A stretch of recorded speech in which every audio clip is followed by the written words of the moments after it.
Okay, good morning, good afternoon, or good evening, everybody. Today is Monday, November the 1st, 2021. And I do have to say, considering that our last Kraken was this past Thursday, I had to count on my fingers. That's how terrible I am at math, how many days ago that was.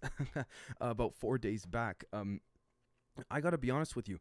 There's other than climate, COVID, there's not that much to report on. But again, for the sake of doing a recap of the past weekend and things like that, I figured why not. Now, again, I can touch upon, Alec Baldwin was approached by a handful of journalists in New York, and he stopped to talk with them about the shooting and all that. But we're probably going to cover more of that in the members episode of things, just because I don't consider that to be newsworthy per se, unless there's a new revelation to the story. Again, he can pout and say all the things that he wants, and again, that's his right and that's his opinion, but I'd rather follow up when there's more corroboratory evidence, right? But with that being said, the first thing is that the Squid crypto meme coin has plunged 100% after a massive surge in the last handful of days. Well, again, just like the stock market, I'm not saying I'm an expert at all, but just like many other things in life, things go up and down. Now, 100% drop is quite significant. You don't need to be a financial expert to even realize that. I got to say, by the way, for YouTube, this is not financial advice if I seem to make an opinion or an opinionated comment on this. But again,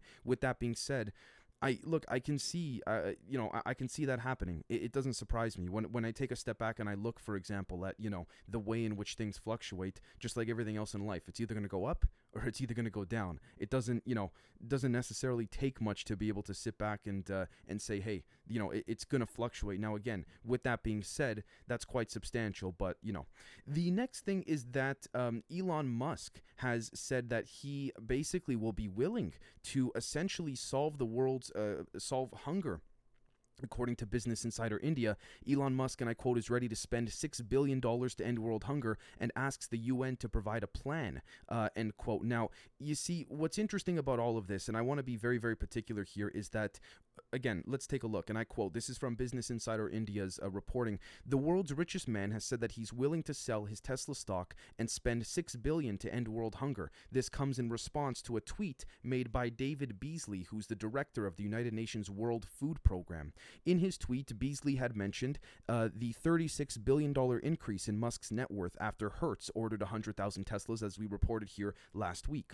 He added that 1/6 of this increase, which is $6 billion, could help save 42 million people who are suffering from famine. Okay, now, I'll be honest with you. There's a few angles we can take here. So before we delve into my opinion, after this, Elon posted a tweet asking exactly how the $6 billion will help solve world hunger. He further added that he will immediately sell Tesla stock and fund the $6 billion. In another tweet, Musk added, and I quote, "But it must be open source accounting so the public sees precisely how the money is spent."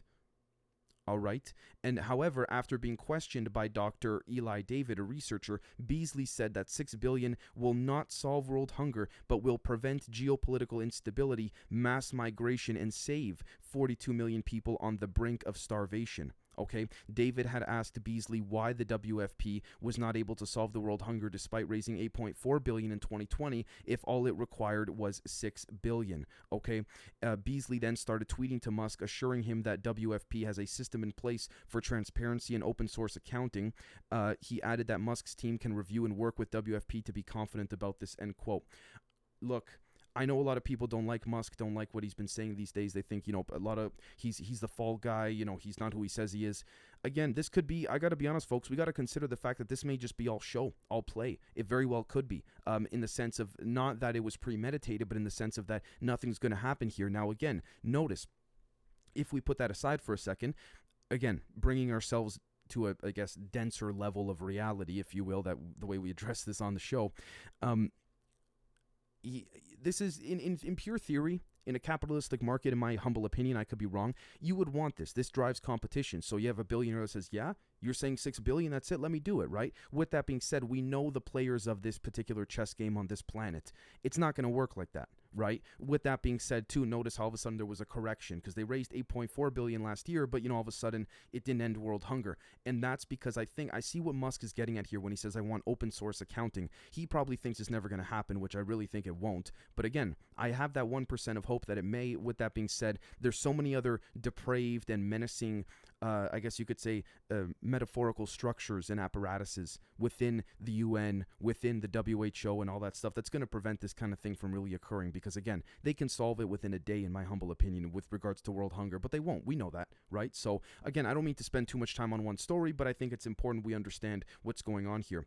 The next thing is that Meghan Markle, Duchess of Sussex, has the determination and drive to run for president in the U.S., claims her brother Thomas, according to Daily Mail. No. Well, my opinion, don't even touch it. Don't even go there. She couldn't handle the pressure from what? Having a podcast or all the hate from Instagram? What? Oh, come on. Okay, next thing. According to Disclosed TV in New York City, 9,000 city workers are on unpaid leave and 12,000 requested exemptions have been made as vaccine mandates take into effect. Speaking of which, the Biden administration plans to publish rules on vaccine mandates for businesses in the coming days, and the U.S. Department of Labor reconfirmed this as of today, as of the day I'm recording this. You know, look, again, it's hard to take seriously even the administration of someone who falls asleep at a major, alleged global climate change conference, and that's because he did, which takes me to my next point, which is that Biden fell asleep, literally fell asleep at the COP or COP26 climate change conference. Yeah, whatever. Everywhere I look, guys, I gotta be honest, BBC, Al Jazeera, even the, non-mainstream, even now, the last few days, this is how you know there's no real news going on. And that's when I would dare to argue, that's when the members episodes come into play, because that's when things are really happening, in my opinion. I could be wrong, but the reason I bring that up is because they're all harping on COVID and climate change, So, speaking of which, I mean, I gotta say, like, again, you guys know where I stand with these mandates. I don't mean to reiterate myself like a broken record. So the next thing is that the fully vaccinated White House press secretary Jen Psaki tested positive for COVID-19. Make of that as you will. Fully vaccinated John Bon Jovi canceled his concert in Miami after testing positive for COVID-19.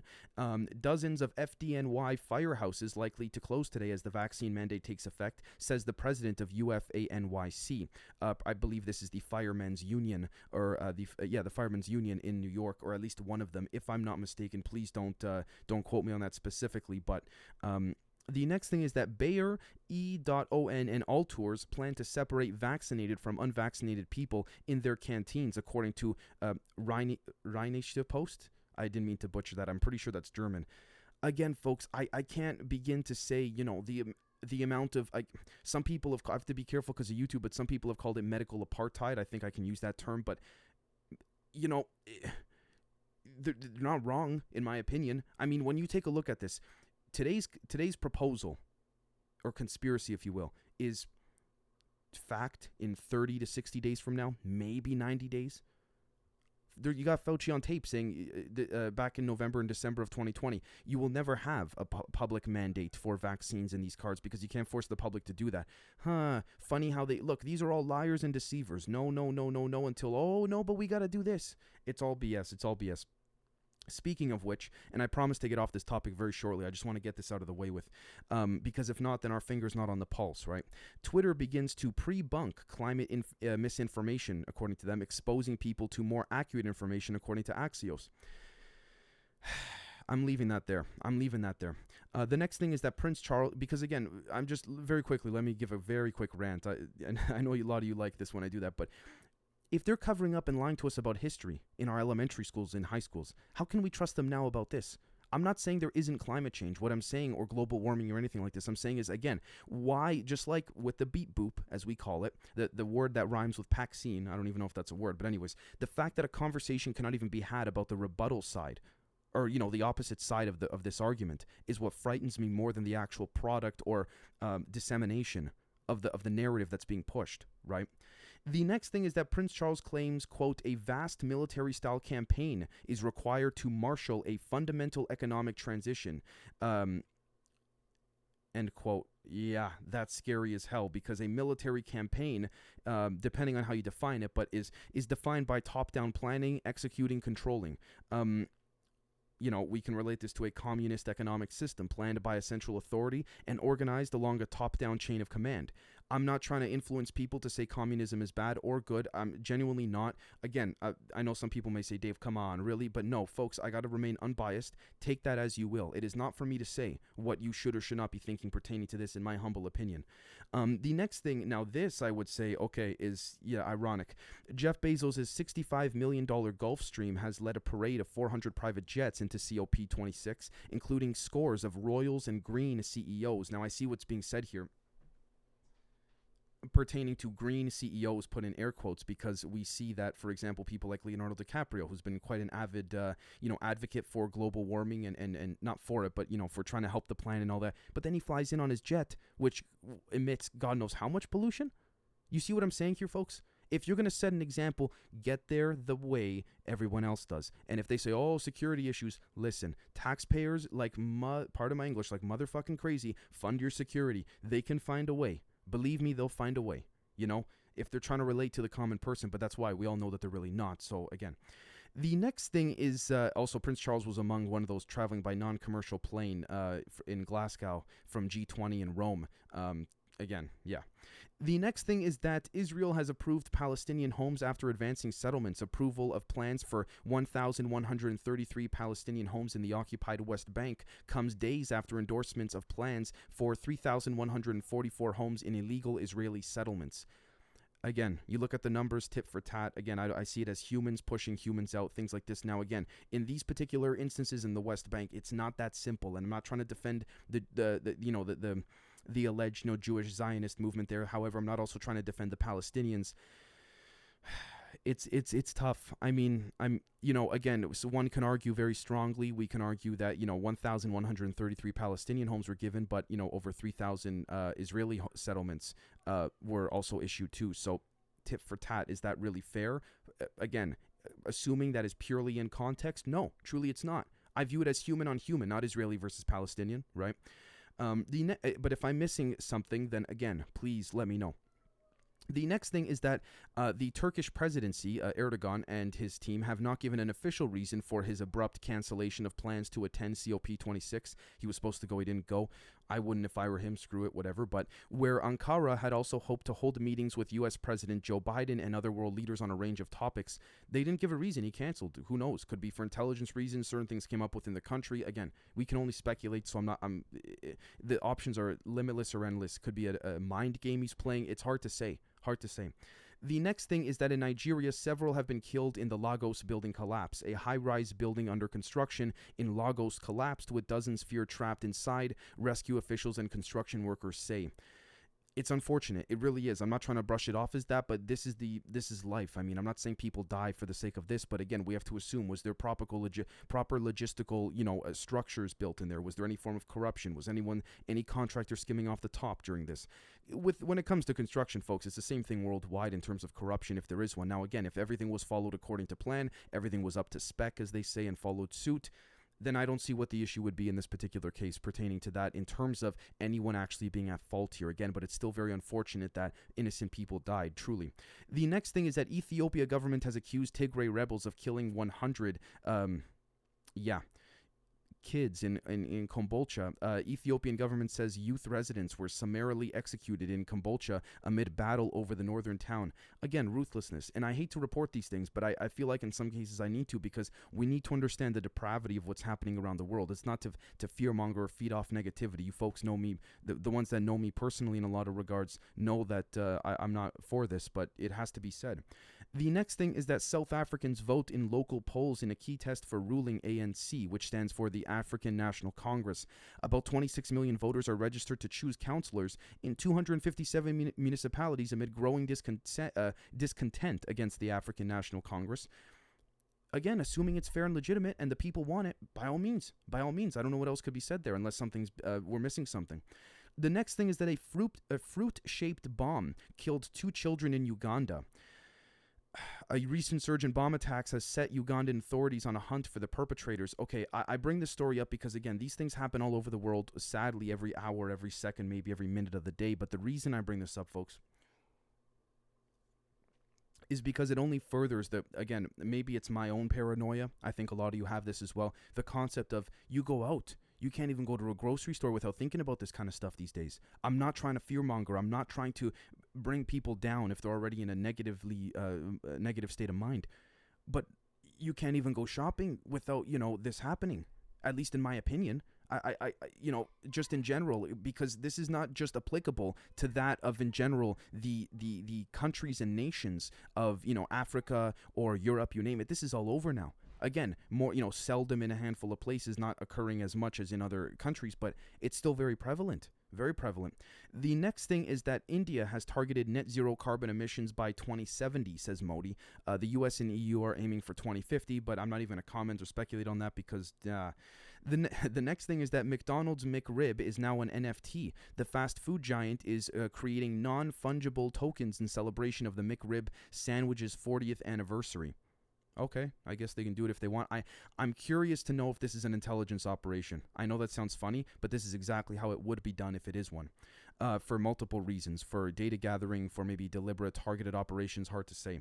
The next thing is that Brazil has pledged 50% emissions cut by 2030 in its change of tone. Environmentalists say Brazil is attempting to rebuild goodwill amid global outrage about deforestation in the Amazon. Yeah, that could certainly help Bolsonaro, but again, there's a lot of people that are going to say, he's just doing, this is his SOP, his standard operating procedure for the sake of getting reelected, or maybe even, just trying to stay out of jail, right?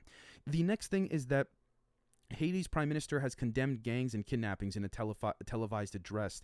Ariel Henry spoke after widespread strike led schools, businesses, and public transport to shut down.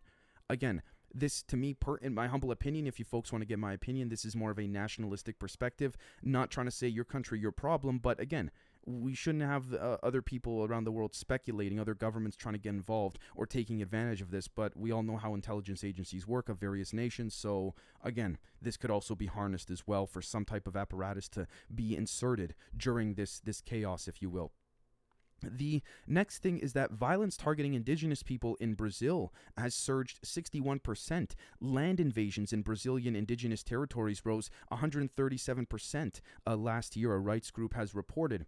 Presuming those numbers are accurate, again, it's unfortunate. The indigenous people, I got to be honest, again, in theory, if I'm not mistaken, I'm not saying with respects to Brazil because I don't want to comment on something I don't know, but at least in North America, they were, I'm pretty sure they were here first, or, they were here long before we were, and please forgive me if I'm not factually correct on that, but I'm pretty sure I am. So when I say we, I mean European settlers and things like this. So again, to me, again, just like with the Israeli and Palestinian thing, I see human on human. I don't see anything else other than that in that regard. And yeah, it's as simple as that for me. In terms of the conflict, it doesn't matter where you're from. It's what did this human do to this other set of humans, sadly, right? Or in some cases positively, but that's very rare. And if it is, it's always for some type of other alternative, nefarious agenda, if you will. The next thing is that the Jess Staley had a 15-year professional relationship with deceased convicted sex offender Jeffrey Epstein, but it has now cost the Barclays CEO his job. Again, the investigations have not been made public yet. Apparently, it's hard to say. The Barclays CEO admitted, allegedly, to knowing Epstein very, very well, and he said he knew nothing of Epstein's escapades, his sexual escapades and all that, but again, they all knew. I'm not trying to, again, as we say in pure theory,